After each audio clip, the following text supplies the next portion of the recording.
କୃଷି ଆଇନ ପାଇଁ ଆସିଲା ଆଉ ଏକ ବଡ଼ ଖବର। କୃଷି ଆଇନ ପ୍ରତ୍ୟାହାର ଘୋଷଣା ପରେ ହିନ୍ଦୁ ମହାସଭା କାର୍ଯ୍ୟାଳୟରୁ ହଟିଲା ପ୍ରଧାନମନ୍ତ୍ରୀଙ୍କ ଫଟୋ। 3 କୃଷି ଆଇନ ପ୍ରତ୍ୟାହାର ହେବା ଯୋଗୁଁ ସାରା ଦେଶରେ ଶୁକ୍ରବାର ଚାଷୀ ଉତ୍ସବ ପାଳନ କରୁଛନ୍ତି। ସେପଟେ ଅଲିଗଡ଼ସ୍ଥିତ ହିନ୍ଦୁ ମହାସଭା କାର୍ଯ୍ୟାଳୟରେ ଲାଗିଥିବା ପ୍ରଧାନମନ୍ତ୍ରୀ ନରେନ୍ଦ୍ର ମୋଦିଙ୍କ ଫଟୋ ହଟାଯାଇ ସେଠାରେ ବୀର ସାଭରଙ୍କ ଚିତ୍ର ଲଗାଇ ଦିଆଯାଇଛି। ପ୍ରଧାନମନ୍ତ୍ରୀ 14 ମାସ ପରେ କୃଷି ଆଇନ ପ୍ରତ୍ୟାହାର ଘୋଷଣା କରିଛନ୍ତି।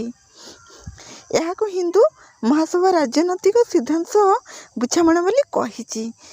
ଏହା ପ୍ରଧାନମନ୍ତ୍ରୀଙ୍କ ଠାରୁ ଆଶା କରାଯାଉନଥିଲା ବୋଲି ଅଖିଳ ଭାରତୀୟ ହିନ୍ଦୁ ମହାସଭାର ଜାତୀୟ ସାଧାରଣ ସମ୍ପାଦକ ପୂଜା ଶକୁନ ପାଣ୍ଡେ କହିଛନ୍ତି।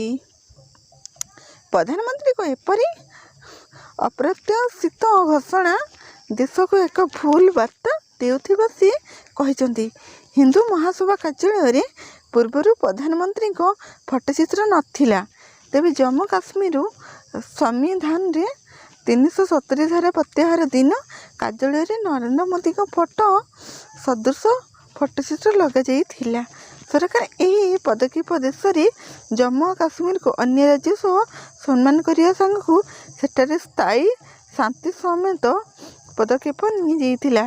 ହେଲେ ସରକାର ଯେଉଁ ପରିସ୍ଥିତିରେ କୃଷି ଆଇନ ପ୍ରତ୍ୟାହାର ଘୋଷଣା କରିଛନ୍ତି, ଏଥିରୁ ଚାପଗୋଷ୍ଠୀ ଆଗରେ ନେଇ ଯାଇଥିବା ପରି ପ୍ରତୀତ ହେଉଥିବା ମହାସଭାର ଜାତୀୟ ମୁଖପାତ୍ର ଅଶୋକ ପାଣ୍ଡେ କହିଛନ୍ତି। ଏଥିରୁ ସରକାରଙ୍କ କହିବା ଓ କରିବାର ଅନ୍ତର ସୃଷ୍ଟି କରିଛି ବୋଲି ହିନ୍ଦୁ ମହାସଭା କାର୍ଯ୍ୟାନୁଷ୍ଠାନ କହିଛନ୍ତି।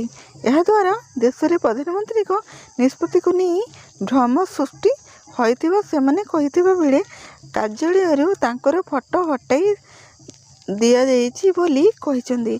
ଆଜି ଆଇନକୁ ନେଇ ଚାଷୀ ଆନ୍ଦୋଳନ କଲେ ବୋଲି ସରକାର ପ୍ରତ୍ୟାହାର କରିନେଲେ କାଲି ସିଏ ଓ ଏନ୍ଆର୍ସିକୁ ନେଇ ଲୋକେ ଆନ୍ଦୋଳନ କରିବେ ଓ ସରକାର ନିଷ୍ପତ୍ତିରୁ ଓହରି ଯିବେ। ଯଦି ସରକାର ନିଜ ନିଷ୍ପତ୍ତିରେ କାୟମ ରହି ନ ପାରିବେ, ସେପରି ନେତାଙ୍କ ଫଟୋଚିତ୍ର କାର୍ଯ୍ୟାଳୟରେ ରହିବ ନାହିଁ ବୋଲି କାହିଁକି ବୋଲି